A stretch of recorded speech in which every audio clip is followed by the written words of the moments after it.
तो क्या chicken wings fry करते वक्त कोटिंग उतर जाती है? विंग्स ज़्यादा देर तक क्रिस्पी भी नहीं रहते और अंदर से कच्चे भी रह जाते हैं। तो आज की वीडियो में मैं आपके सारे प्रॉब्लम्स हमेशा के लिए दूर करने वाली हूँ।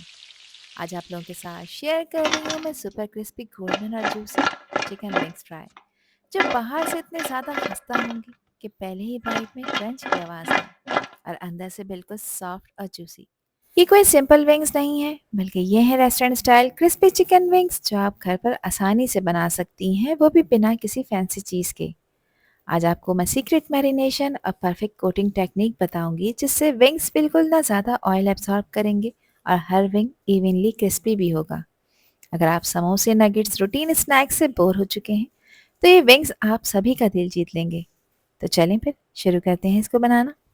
तो रेस्टोरेंट स्टाइल ये चिकन विंग्स बनाने के लिए यहाँ पर मैंने लिए हैं 1 किलो फ्रेश चिकन के विंग्स, जिनको मैंने 2 पीसेज में कट कर लिया है। अब यहाँ पर मैंने इसको एक दफ़ा पानी से वॉश कर लिया है, लेकिन अब मैं इसकी ब्राइनिंग करूँगी। ब्राइनिंग करने से फ़ायदा ये होता है कि चिकन विंग्स के अंदर जो भी ब्लड इम्प्योरिटीज़ होती हैं वो ख़त्म हो जाती हैं, जिसके लिए 1 टीस्पून मैं डाल रही हूँ इसमें नमक। साथ ही इसमें 1/4 कप मैं सफ़ेद सिरका शामिल कर रही हूँ। और सफ़ेद सिरका नहीं है तो 2 बड़े साइज़ के लीमू का रस आप इसमें ऐड कर सकते हैं। अब इसमें पानी ऐड करूँगी। पानी इतना ऐड करना है कि ये सारे विंग्स इसमें ईज़िली डिप हो जाएँ। अच्छी तरह से इसको मिक्स कर लेंगे और चिकन विंग्स को रेस्ट देंगे तकरीबन आधे घंटे के लिए इस नमक और सिरके वाले पानी में, ताकि इसमें मौजूद जो भी ब्लड इम्प्योरिटीज़ होंगी वो ख़त्म हो जाएंगी और विंग्स बिल्कुल नीट और क्लीन हो जाएंगे। ऐसा करने से विंग्स के अंदर जो भी नागवार महक होती है वो भी ख़त्म हो जाती है और खाते वक्त ना विंग्स कच्चे रहते हैं, बल्कि अंदर से सॉफ्ट जूसी और टेंडर भी हो जाते हैं। इसको मैंने कवर कर दिया है। कवर करके आधे घंटे का रेस्ट देंगे। विंग्स को डिप हुए हुए आधा घंटा कंप्लीट हो चुका है और विंग्स यहाँ पर अच्छी तरह से साफ़ हो चुके हैं। अब आपने करना ये है, इस पानी को फेंक देना है। विंग्स को खुले पानी से वॉश करना है 2 से 3 दफ़ा, ताकि इसमें जो नमक और सिरका लगाया था उसका टेस्ट इसमें से अच्छी तरह से रिमूव हो जाए और विंग्स प्रॉपर साफ़ हो जाएँ। फिर आपने इनको कम्प्लीटली ड्राई कर लेना है। ध्यान रखिएगा इस पॉइंट पे इसमें किसी भी तरह का मॉइस्चर नहीं होना चाहिए। अब इसकी मैरिनेशन के लिए 1 टेबल स्पून मैंने अदरक लहसुन का पेस्ट शामिल किया है। 1 टीस्पून मैंने इसमें नमक डाला है। साथ ही मैं इसमें 1 टीस्पून पिसी लाल मिर्चें ऐड कर रही हूँ। 1 टीस्पून मैं यहाँ पर कुटी लाल मिर्चें भी ऐड कर रही हूँ और मिर्चों की क्वांटिटी आप अपने टेस्ट के हिसाब से कम ज़्यादा कर सकते हैं। कश्मीरी लाल मिर्च का इस्तेमाल कर रही हूँ, ये भी 1 टीस्पून है। ये तीखी नहीं होती मगर इससे कलर खूबसूरत आएगा। 1 टीस्पून अच्छे फ्लेवर के लिए चाट मसाला शामिल किया है। 1 टीस्पून मैं यहाँ पर चिकन पाउडर ऐड कर रही हूँ। ये ऑप्शनल स्टेप है तो ज़रूर ऐड करिएगा, अदरवाइज़ आप इसे स्किप कर सकते हैं, कोई इशू नहीं है। हाफ़ टीस्पून मैंने यहाँ पर हल्दी का पाउडर ऐड किया है। साथ ही इसमें 1 टीस्पून क्रश हुआ हुआ धनिया शामिल कर रही हूँ। 1 टीस्पून इसमें ज़ीरा पाउडर भी ऐड कर देंगे।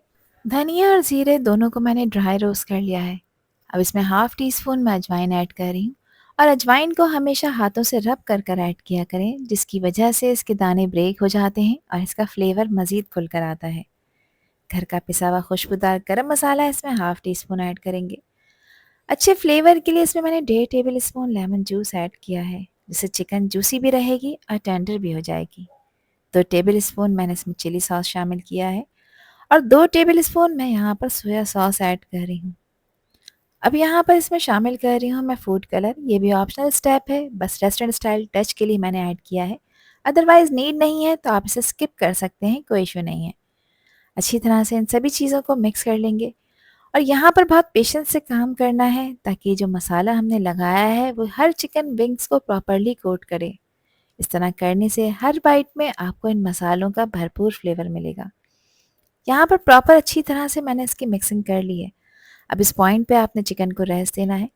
रेस्ट देने के लिए अगर आपके पास टाइम है तो आप इसे ओवरनाइट रखें और नहीं तो आप इसे 4 घंटे के लिए आराम से मैरिनेट कर सकते हैं। और फिर भी टाइम की शॉर्टेज है तो आपने इसको 1 घंटे का टाइम लाजमी देना है। चिकन को मैंने पूरी रात के लिए रखा था रेफ्रिजरेटर में। यहाँ पर ये अच्छी तरह से मैरिनेट हो चुकी है। मैं करीब से कैमरे में आपको चेक करा देती हूँ। देखिए मसाला प्रॉपर हर चिकन विंग्स पे प्रॉपरली कोट हो चुका है। अब इसकी क्रिस्पी कोटिंग की तैयारी कर लेते हैं, जिसके लिए लिया है मैंने आधा कप बेसन और 1/4 कप मैं इसमें कॉर्नफ्लोर ऐड कर रही हूँ। ये कोटिंग फीकी ना रहे तो यहाँ पर मैंने इसमें हाफ़ टीस्पून नमक ऐड किया है और अब इसमें पानी शामिल करेंगे। लेकिन ध्यान रखें पानी एक साथ सारा नहीं डालना, थोड़ा-थोड़ा सा करके पानी ऐड करना है क्योंकि यहाँ पर इसकी मीडियम कंसिस्टेंसी रखनी है, जो ना ज़्यादा पतली होनी चाहिए और ना ही ज़्यादा गाढ़ी। क्योंकि अगर ये बैटर यहाँ पर ज़्यादा गाढ़ा हो गया तो चिकन विंग्स के ऊपर एक मोटी सी लेयर बनाएगा जो खाते वक्त अच्छी नहीं लगेगी, और अगर ज़्यादा पतला हो गया तो उससे ये है कि कोटिंग विंग्स के ऊपर स्टे नहीं करेगी और उतरना शुरू हो जाएगी। तो यहाँ मैं आपको इसकी कंसिस्टेंसी चेक करा देती हूँ। देखिए, फ्लोइंग कंसिस्टेंसी तो है लेकिन ये ज़्यादा पतली नहीं है, बस इसी तरह की परफेक्ट कंसिस्टेंसी चाहिए। अब इस बैटर को लगा देंगे चिकन विंग्स के ऊपर। अब बैटर लगाने के बाद आपने बहुत अच्छी तरह से इसकी मिक्सिंग करनी है। बेसन इन चिकन विंग्स को अंदर तक फ्लेवर देता है, जबकि कॉर्नफ्लोर ही वो सीक्रेट है जो विंग्स को बाहर से एक्स्ट्रा क्रिस्पी बनाता है। अब यहाँ पर हल्के हाथ से अच्छी तरह से प्रेस करके इस कोटिंग को इसके ऊपर अप्लाई कर रही हूँ, ताकि ये फ्राइंग के वक्त बिल्कुल भी उतरे नहीं। इस स्टेप को आपने स्किप नहीं करना है क्योंकि इसी से ही विंग्स रेस्टोरेंट स्टाइल गोल्डन और खस्ता बनेंगे। यहाँ पर देखिए, मैंने प्रॉपर इसकी मिक्सिंग कर ली है। एक हल्की सी लेयर बेसन और कॉर्नफ्लोर की इसके ऊपर आ चुकी है। अब यहाँ पर मैंने ऑयल को मीडियम फ्लेम पे रखा था गर्म होने।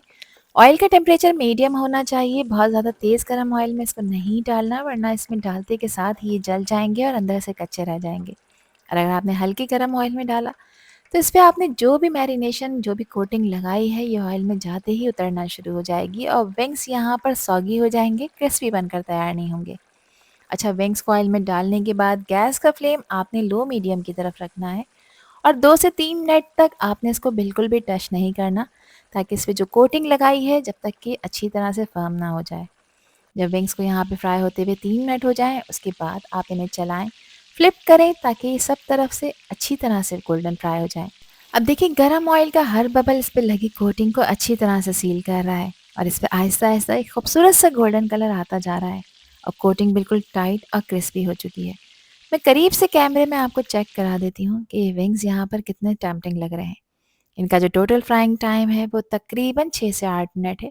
छोटे साइज़ के विंग्स हैं तो 6 से 8 मिनट का टाइम इनफ है। ओवर फ्राई नहीं करना, वरना ये ड्राई हो सकते हैं।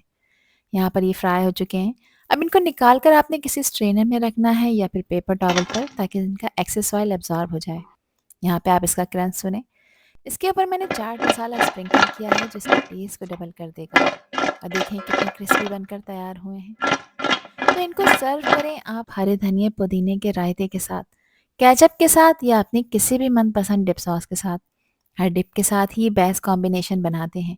तो चाहे रमज़ान का इफ्तार हो या आपके घर में हो कोई दावत, जिसमें ये विंग्स आप एज अ स्टार्टर सर्व कर सकते हैं।